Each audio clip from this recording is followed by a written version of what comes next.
பயங்கர சூடாக ஒரு ப்ரமோ ரிலீஸ் ஆகிருக்கு. இனி சௌந்தர்யா என்ன பண்ண போகிறாங்கன்னு நமக்கு தெரியலை. ஸோ மஞ்சரி வந்துட்டு அந்த டாஸ்க் லெட்டர் ரீட் பண்ணுறாரு. எந்தவித பாரபட்சமும் இல்லாமல் அவங்கள பற்றின விமர்சனத்தை வைக்கணும்னு சொல்லி பெஸ்ட் பர்ஃபார்மன்ஸ் 2 பேருக்கும்.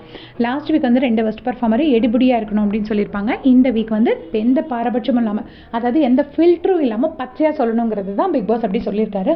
ஸோ அன்ஷிதா வந்து ஃபஸ்ட்டு வந்து சௌந்தர்யா எப்படி தலைமுடியை ஃப்ரண்ட்டில் போடுவாங்கல்ல, அந்த மாதிரி போட்டுட்டு சவுண்டு நீ வந்து என்னவோ பண்ணணுங்கிறதுக்காக நீ பண்ணுற, அது ரொம்ப கேவலமாக இருக்குது, மொக்கையாக இருக்குது அப்படின்னு சொல்லிடுறாங்க.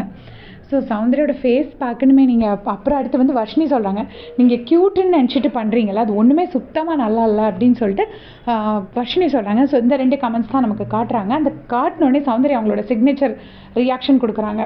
நீலாம் என்னை பற்றி பேசக்கூடாதுங்கிற மாதிரி ஒரு ரியாக்ஷன் கொடுக்குறாங்க. ஸோ இந்த ரியாக்ஷனுக்கு தான் last week Vijay Sethupathi sir திட்டினார். இப்போ இவங்களும் சும்மா யாரும் சொல்லலை, இது வந்து ஒரு டாஸ்க்கு, சௌந்தர்யா பற்றி விமர்சனம் வைக்கணும்னு சொன்னதுனால அவங்க வைக்கிறாங்க, சும்மா போயிட்டு யாரும் சொல்லலை. ஸோ சௌந்தர்யா அந்த ரியாக்ஷனை அவாய்ட் பண்ணியிருந்துருக்கலாம்.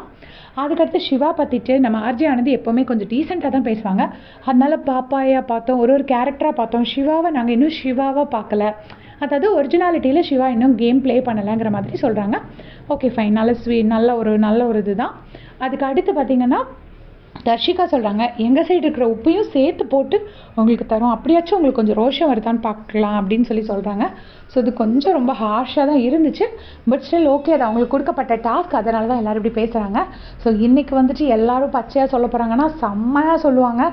எல்லாருமே சௌந்தர்யா பற்றி சொல்கிறதுக்கு ஒரு ஆப்பர்ச்சுனிட்டிக்காக வெயிட் தான் பண்ணிகிட்ருக்காங்க. இன்றைக்கி என்ன நடக்க போகுது நம்ம பொறுத்திருந்து பார்க்கலாம். பிக் பாஸ் அப்படியே தெரிஞ்சுக்கிறதுக்கு சேனல் சப்ஸ்கிரைப் பண்ணிக்கோங்க. தேங்க்ஸ் ஃபார் வாட்சிங்.